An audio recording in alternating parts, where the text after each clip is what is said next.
रामाचा भाऊ तुझ कुणीच बोला नाही काय पुढं सरकं न बोलतेच महाराज रामाचा भाऊ लक्ष्मणांना शक्ती लागली. द्रोणागिरी पर्वतावर संजीवनी बुटी आणायला कोणाला पाठवलं मारुती रायाला, हनुमान रायाला. काय अधिकार त्या माणसाचा महाराज. तुलसीदास वर्णन करतात. श्री गुरुचरणे सरोचराच्या निशमन मुकुर सुधारी वर्ण रघुवीर विमल जसु छोताय कफल छारी बुद्धिहीन तनुषाणिके सुमिरो पवन कुमार बल बुद्धि विद्या दिकुमोहे हर बकले सविकार. जय हनुमान ज्ञान गुण सागर जय कपीस तिगुरो कवचार रामदूत तुलित बल धामान जनि पुत्र पवन सुत नाम महावीर विक्रम बजरंगी कुमति निवार सुमति के संगी कंचन वरण विराज सुवेसा कानन कुंडल कुंचन कैस हाथ वज्र ध्वजा विराजे कांधे मूंज जनेऊ मोसार शंकर सुवन केसरी नंदन तेज प्रताप महाजगवंदन विद्यावान गुणियति चातुर राम काज करिबे को प्रभु चरित्र सुनिबे को रसिया राम लक्ष्मण सीता मन बसिया सूक्ष्म रूप धरि सिंह दिखावा विकट रूप धरि लंक जराव भीम रूप धरि असुर संहारे रामचंद्र के काज सवारे. लाए संजीवन लखन जियाए श्री रघुवीर हर्ष उर लाए रघुवर कीन्हि बहुत ही बड़ाई तुम मम प्रिय भरत ही समभाई. काय अधिकार त्या मारुती रायाचा दादा. आमच्या पोरांना मारुती फक्त बायको भेटणं झाल्यावरच आठवतो. काय नवल आहे दादे हो तुमचं. अरे ज्याला बायको नाही त्याला शनिवार दुरदुरू बायको मागता होय. मागायची तर कृष्ण विष्णूला तरी मागावी सर्व महाराज बरं काय. आणि ताकद लक्षात घ्या. देवाचा विचार केला तर आपण देवाची बराबरी करू शकत नाही. लोकांना वाटतं श्रीकृष्णाला 16,108 बायका होत्या.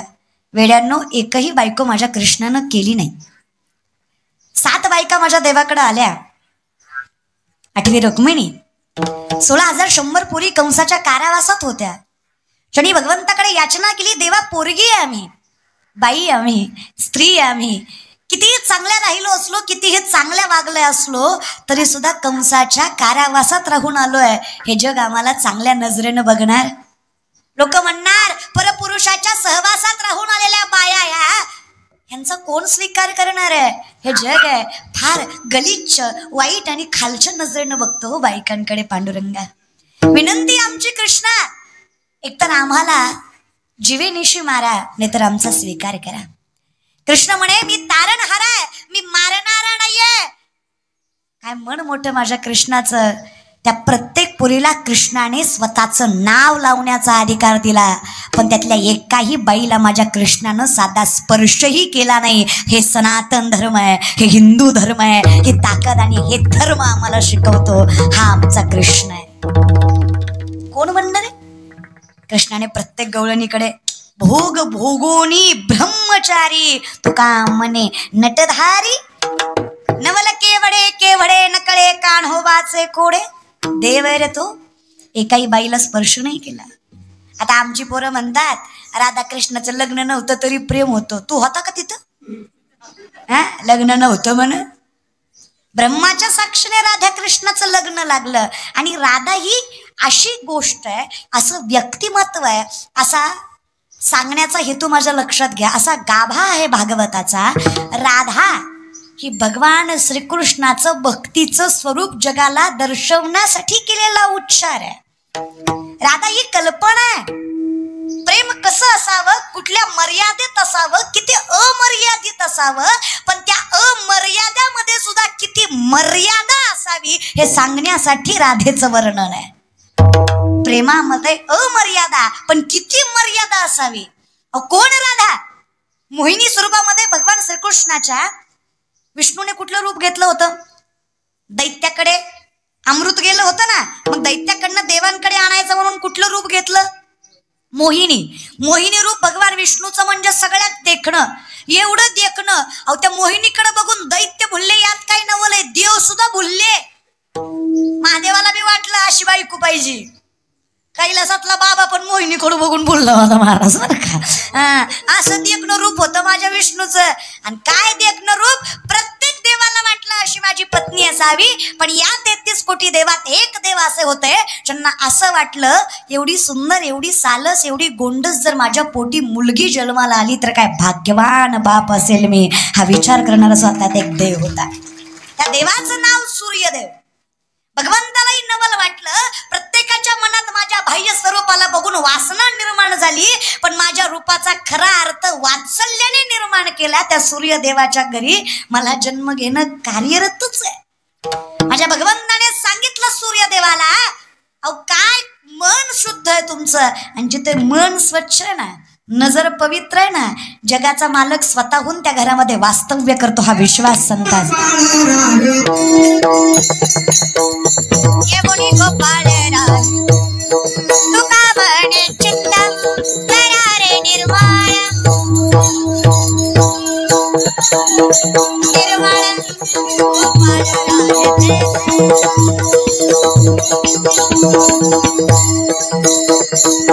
योनी गोपाळ राहे ते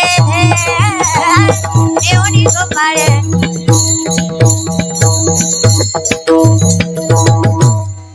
तुका म्हणे चित्त करा रे निर्माण, योनी गोपाळ राहे ते योनी गोपाळ राहे ते. अधिकार जगाचा मालक राहतो स्वभक्त चित्तरंजनम सदैव नंदनंदनम वजे व्रजैकमंडलम समस्त पापखंडनम समिच्च पंचमस्तकं सुनादनेनो हस्तकं मनोज गर्भमोचनम विशाललोललोचनम अनंतरंगसागरं नमामि कृष्णनागर वजे व्रजैकमंडलम समस्त पापखंडनम स्वभक्त चित्तरंजनम सदैव नंदनंदनम सदैव सदैव नंदनंदनम. काळ नाही, सदैव जगाचा मालक वास्तव्य करतो, फक्त मन आणि नजर पवित्र पाहिजे. उगाच छत्रपती शिवरायांनी हिंदवी स्वराज्य वाटाकलं नाही, त्या राजाची नजर तेवढी पावन होती. आई बहीण देवी मानायची ताकद त्या नजरेत. सोपं नाही दादा. अरे 2 लाख पायदळ, 1 लाख घोडदळ, स्वराज्याचं 10 पटीने जास्त सैन्य शत्रूचं. तर माझ्या शिवरायांनी विचार केला असता, माझा बाप गुलामगिरीत आहे, माझा बाप निजामाच्या हाताखाली कामं करतोय, मी हिंदवी स्वराज्य कसं उभं करणार आहे. विश्वास आहे आई भवानीवर, विश्वास आहे मासाहेब जिजाऊंच्या संस्कारावर, विश्वास आहे स्वतःवर. या आत्मविश्वासाने मुठभर मावळे हातात घेऊन 40 वर्षाच्या आत 260 पेक्षा जास्त किल्ले हस्तगत केले. हा इतिहास आहे हिंदवी स्वराज्याचा आहे, त्याचे वारसदार आहे आपण. छोट्या छोट्या गोष्टींना आपल्यासारख्याने घाबरावं. आलं व्यापारात अपयश, थांब उभा टाक. पडले कमी मार्क, पुन्हा विषय काढ. अरे नाही जमली शेती, विकू नको, पिकव. नाही पडला पाऊस, खचू नको, उभा टाक. अरे काय अपयश वाटायला यायचं येऊ द्या, काय संकट यायचे येऊ द्या, काय दुःख पदरात पडायचं पडू द्या माय, काय लोकांनी त्रास द्यायचा देऊ द्या, काय भावकीनं पाय खेचायचे खेचू द्या. विश्वास माझ्या पांडुरंगावर ठेवा. जी लोक अपमान करतात तीच लोक सन्मान केल्याशिवाय राहणार नाही, फक्त विश्वास ठेवा. आणि ही मी भोगलेली मुलगी आहे, एक्सपिरियन्स न बोलतीये, अनुभवानं बोलतीये. चांगलं असलं की जी माणसं नावं ठेवत होती तीच माणसं मागं पुढं फिरतात, आणि वाईट असलं की जी माणसं मागं पुढं फिरत होती तीच माणसं मागं पुढं नावं ठेवतात. हा सगळा प्रसिद्धीचा आणि पैशाचा विषय आहे. खिशात पैसा नावात प्रसिद्धी असली की जग आपलंय. खिशातला पैसा नावातली प्रसिद्धी संपली की गल्लीतलं कुत्र सुद्धा भुकू भुकू जात सुद्धा. अगदी असं भुकतो मला असं बरं का. आता गल्लीतलं कुत्र याचा अर्थ 4 पायाचं नव्हतंच म्हणायचं मला. ज्याची पात्रता कुत्र्याची ती सुद्धा भुकतो ते सुद्धा वाईट बोलून जात. त्याने स्वतःने आयुष्यात कधी काही केलेलं नसतं, काही कमवलेलं नसतं, पण ती माणसं सुद्धा 4 शब्द वाईट बोलून जातात. पाठीमागचं लक्षात ठेवत नाहीत, ते 2 दिवसाचं गेलेलं नाव लक्षात ठेवतात. जग आहे रे, अवघड इथे. म्हणून विनंती आजच्या पिढीला आणि प्रत्येक मराठी माणसाला, धर्म जात कुळ गोत्र मला काहीच घेणं देणं नाही. जो या हिंदू धर्मात सनातन धर्मात जन्माला आला तो प्रत्येक पोरगा माझ्या पांडुरंगाचं लेकरू आहे, ती प्रत्येक पोरगी माझ्या पांडुरंगाचं लेकरू आहे. या प्रत्येक पोरानं, या प्रत्येक पोरीनं स्वतःच्या पायावर उभं टाकून स्वाभिमानाने आयुष्य जगलंच पाहिजे, तर लोकात किंमत आहे. इथे बाबा हे असं काही नाही. हा ते आता हे मोडीत काढावं लागणार आहे. ते उच्च राणी, उच्च विचार, साधी राणी, हे जग आहे बाबा. इथं फॉर्च्युनर मध्ये महाराज आला तरच हुशार आहे. चलत आला तर मूर्ख आहे. हे जग आहे बाबा. इथं अंगाऱ्यावर विश्वास आहे पण बुक्यावर नाही. हे कलियुग आहे. इथं देव सुद्धा प्रचारावर आहे. ज्या देवाचा प्रचार जास्त आहे त्या देवाला गर्दी जास्त आहे. हे जग आहे बाबा. इथं ज्या साबणानं गोर होतं ते साबण खपत नाही, पण ज्या साबणाच्या ऍडव्हर्टाईजला हिरोईन गोरी वापरली ती साबण खपतच. आता त्याला कोणी सांगा तिची आई गोरी होती म्हणून ती गोरी आहे. ती काय साबणानं झाली वेळी सुंबळी आहे. हिच्यात पण कधी सांग त्याला डोकं बी कमी लावेच जा. इतकं बी मूर्खासारखं नका वागस. अरे एक बघा, वर्णन माझं नाही तुकोबांचं आहे. तू काय म्हणे ते पाहिजे माझ्या माऊलींचं वर्णन आहे. त्याचं जसेची वाट न पाहता वैसेची गावा न येता बाळपणीचं सर्वज्ञता वरीत याते. काय वाटतं तुम्हाला हा परमार्थ आजचा उद्याचा आहे का? आदिनाथ गुरु सकळ सिद्धांचा मच्छिंद्र तयाचा मुख्य शिष्य मच्छिंद्राने बोध गोरक्षासे केला. गोरक्ष वळला गहिनी प्रसादे निवृत्ती दातार ज्ञान देवा सार चोजविले.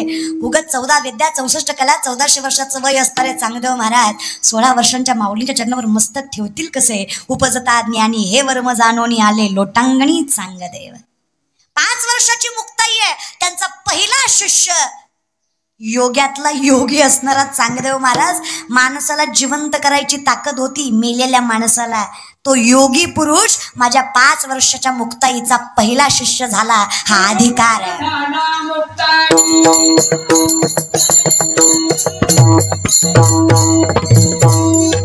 झाला मुक्ताईचा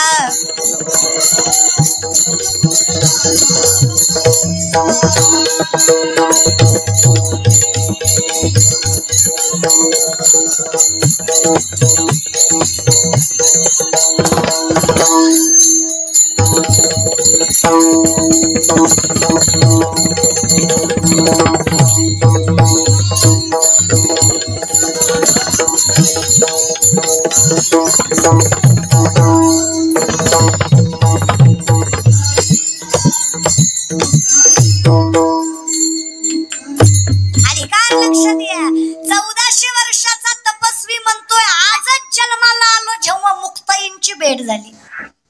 अधिकार कळतोय ना? काय सामर्थ्य असेल नामचिंतनात परंपरेत. माऊली उगाच म्हणत नाहीत बहुत सुकृताची जोडी म्हणून विठ्ठली आवडी. देव आवडायला फार भाग्य लागतं रे दादा. लक्ष्मणाला शक्ती लागली. द्रोणागिरी पर्वतावर संजीवनी बुटी आणायला मारुती राया गेले. आल्या का जागेवर? तुम्ही जागेवर आले का? तिथून मधनं मग आपली मोहिनी निघाली होती ना. मध्ये आपण मोहिनी नाही का घेतली? मग सूर्यदेवाला देवाने आशीर्वाद दिला. देव म्हणे एवढं मन जर तुमचं वात्सल्यपूर्ण असेल, एवढं जर तुमच्या मनात करुणा असेल, हा जर भाव असेल, एवढं जर निर्मळ शुद्ध एवढं शुद्ध अंतकरण असेल, तर ज्या मोहिनीवर अख्खं जग भाळलं, पण अशा लाखो मोहिनी ज्याच्यावर भाळतात तो कृष्ण जिच्यावर भाळलेला असेल, इतकी सुंदर स्वरूपाची मुलगी तुमच्या पोटी जन्माला येईल ती मीच असेल. म्हणून सूर्यदेवाच्या पोटी राधा नावाची मुलगी जन्माला आली आणि ती राधा एवढी देखणे हे कृष्ण सुद्धा तिच्या रूपावर भाळायचा. देव आहे रे ते, देवाची नाही आपण बराबरी करू शकत या विषयाकडे. मग लक्ष्मणाला शक्ती लागली. द्रोणागिरी पर्वतावर संजीवनी बुटी आणायला कुणाला पाठवलं? एक काम करा, तुमच्या गावाशेजारी नदी आहे का? आहे का नदी? आहे का नदी? आहे का तळ? आहे का तळ? आहे का पाणी? नाही का? आहे का तळ? कोरडं आहे का? पाणी आहे का? हा हा हा आहे का पाणी? बरं झालं महाराज. तरीच म्हणलं, तुम्ही कसं म्हणले नाही पाणी आहे महाराज बरं का. एखादा म्हणला असता कोरडं आहे, पण तुम्हाला मला बुडवायचीच म्हणा की हाय पाणी आहे तर हाय बाबा, है ना. एक काम करा, कीर्तन झाल्यावर नेऊन टाका. त्याच्याशिवाय तुमचा आत्मागार होईल असं काय वाटणं झालंय मला. अरे जीव चालला माझा बोला म्हणू हा बोलत जा. कुणाला पाठवलंय? मारुती रायाला. मारुती रायाला संजीवनी बुटी सापडली, कारण त्यांनी वर्णन येताना विचारलं नाही. अख्खा द्रोणागिरी पर्वत उचलला आणि लंकेकडे निघाले. जाताना मध्ये अयोध्या लागली. भरतांनी पाहिलं काय वर बाण मारला. खाली आले मारुती राया. कोणी मारला बाण? रामबंधू भरत आहे. आपण रामदास मारुती आहे. कुठे चाललात? शक्ती लागली लक्ष्मणांना. सूर्योदयाच्या आधी पोचायचं, नंतर जीव जाईल त्यांचा. काय झालं, कधी झालं, कसं झालं, उत्तर तरी द्या. वेळ नाही माझ्याकडे, स्वामी माफ करा मला. तिकून आल्या उर्मिला कानेटकर नाही, मग मातोड करू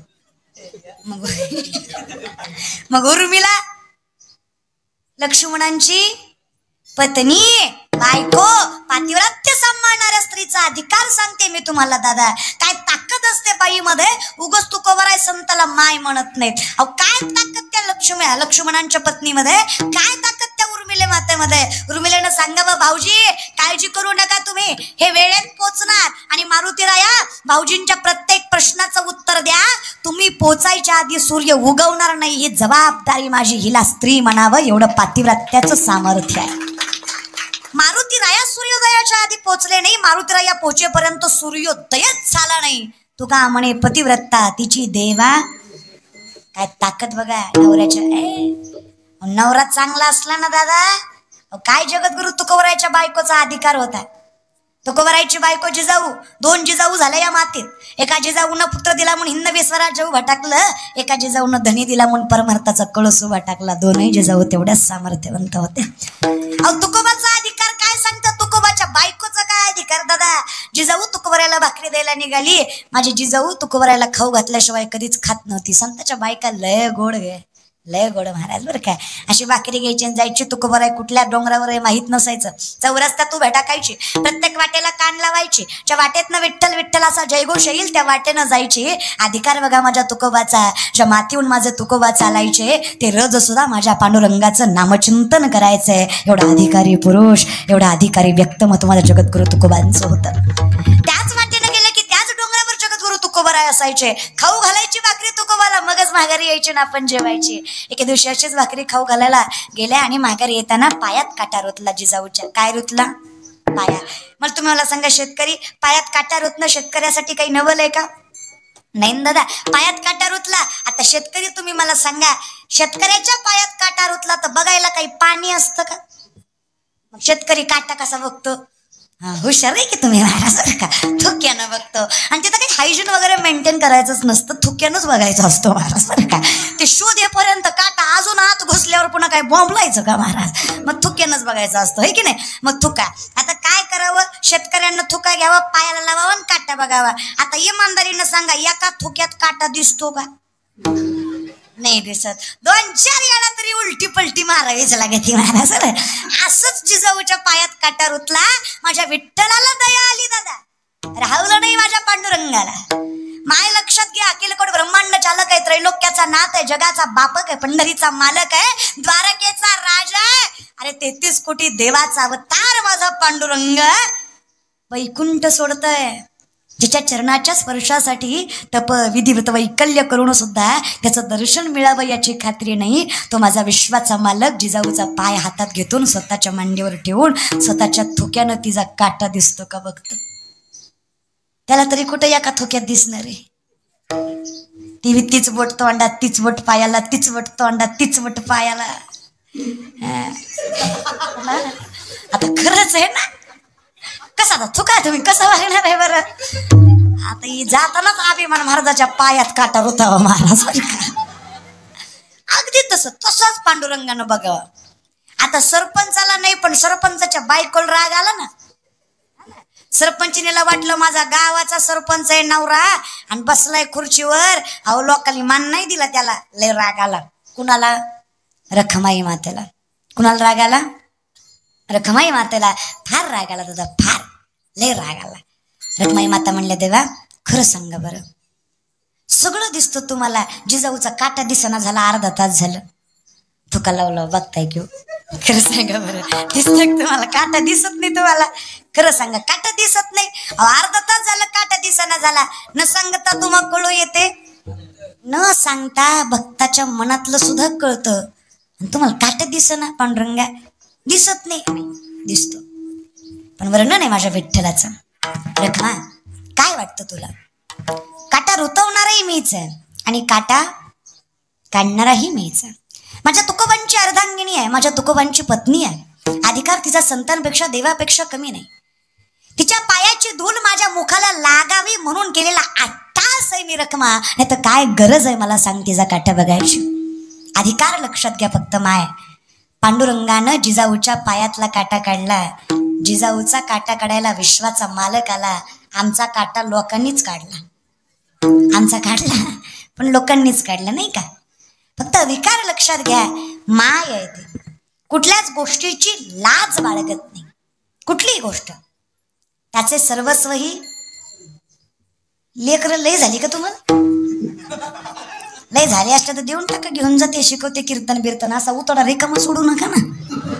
आता कीर्तनात गोंधळ करायला ना तेव्हा. पण चूक त्याची बी नाही, त्याला कीर्तन माहित नाही. त्याचं अख्ख्या आयुष्य त्यासाठी गेले, असंच गेलंय महाराज. त्याला काही कीर्तन कळणार आहे? कीर्तनात बोलायचं नसतं हे आई बापालाच आखली नाही तर लेकराला कुठून येणार आहे? शेवटी कसं असतं ना, खंतशी माती काहीतरी म्हणतात ना, ते विहिरीत नाही तर पावऱ्यात कुठून येणार आहे? तसं काम आहे. धन्य माता पिता तयाच्या. मी तर म्हणलं विठ्ठला तूच मायबाप हो. आणि होतो. कुठलंच नातं माझ्या विठ्ठलाने सांभाळलं नाही असं नाही. माय झाला, बाप झाला, बहीण झाला, बंधू झाला, सर्वस्व झाला. काहीच माझ्या विठ्ठलाने कमी पडू दिलं नाही. अनुभवाने नवे नवे विश्वासाने सांगतो आम्ही संतांच्या. 9 महिन्याची बाळंतीने चोखोबाची बायको सोयराबाई नाव तिचं. नामदेवरांचा 47 चरणाचा अभंग आहे. चोखोबाची कांता असे ती गर्भीन झाले ती संपूर्ण नवमास. 9 महिने पूर्ण झाले. 9 महिन्यानं बायको म्हणली, स्वामी आयुष्यभर फाटक्या पदरावर संसार केला, तुमचं कधीच तक्रार केली नाही. अहो मला बाळ होणार आहे, माझ्या एकटीचं आहे का ते? संतती येणार आहे घरामध्ये, विनंती माझी देवा. अहो विठ्ठल विठ्ठल म्हणून कुठं आयुष्य चालतं का? भजन करून कुठं संसार फुलतो का दादा? विनंती माझे स्वामी, घराकडे लक्ष द्या. चोखोबारायला राग आला, माझी बायको भजनात भंग करते. 9 महिन्याची बाळंतीन बायको सोडून चोखोबाराय रागानं बहिणीच्या घरी गेले. बहिणीचं नाव निर्मला. काय नाव बहिणीचं? निर्मला. आणि बायकोचं काय? सोयरा. कुणाच्या? चोखोबांच्या. संत चोखामेळाच्या बायकोचं नाव सोयरा आणि बहिणीचं नाव निर्मला. झोपडीत राहणारे चोखोबा रागानं निघून गेले. 2-4 दिवस उलटले आणि चोखोबाराच्या बायकोला कळा चालू झाल्या. 9 महिने भरले होते ना, कळा चालू झाल्या. माय हे मी तुम्हाला सांगायची गरज नाही, माझ्यापेक्षा जास्त ज्ञात तुम्हाला आहे, तुम्हाला अनुभव आहे की कळा चालू झाल्यावर काय त्रास होतो. माणसं जवळ असाविषयी वाटतात, नजरेसमोर असाविषयी वाटतात. आता पुढच्या क्षणाला माझा जीव असेल की नाही हे सुद्धा बाईला खरं वाटत. त्रास त्या बाळातपणामध्ये होतो. फक्त डोळ्यासमोर आणा माय, एकटी बाई आहे घरात, सासू ना सासरा, बहीण ना भाऊ, आई ना बाप, पण त्या बाईला कळा चालू झाल्या. नवरा नाही शेजारी, कुणीच नाही आसपास. हात तरी कुणाला मारायचे. आणि गरिबी इतकी वाईट असते, गरिबीत कितीही माणूस त्रासवलेला असला तरी माणसं त्याच्या मदतीला पटकन येत नाही. श्रीमंताच्या मदतीला माणसं फार पळू जातात, पण गरीबाची बाई जर अडचणीत असेल तर लोक पटकन तिची मदत करत. लोक विचार करतात हिच्यापासून आपल्याला पुढं काय फायदा आहे. ती बाई जीवावर उदार होऊन पांडुरंगाला हाका मारते. विठ्ठला पाया पडतं तुमच्या, काही करा पण माझ्या नवऱ्याला धाडून द्या. आता पांडुरंगाने विचार करावा, नवऱ्याला धाडून देईपर्यंत हिजा प्राण गेला तर नवऱ्याला जायला वेळ लागणार आहे ना दादा. माझ्या पांडुरंगानं साडी नेसती, कपाला कुंकू लावलं, गळ्यात डोरलं घातलं, हातात हिरव्या बांगड्या घातल्या. एखाद्या माणसाला म्हटलं 5 मिनिटं साडी नेसा दादा, माझ्या जीवाचा प्रश्न आहे, तर माणूस म्हणणं मरायचं तर मरा, मला कुठं साडी नेसायला लावतं. गड्यासारखा गडी आहे मी, मला जर कोणी साडी नेसलेलं बघितलं तर लोक काय म्हणतील, विश्वाचा मालक आहे त्यानं साडी नेसली दादा. अजून किती कमीपणा म्हणावं. साडी नेसली माझ्या पांडुरंगानं, बाईचं रूप घेतलं हुबेहूब चोखोबारायच्या बहिणीचं.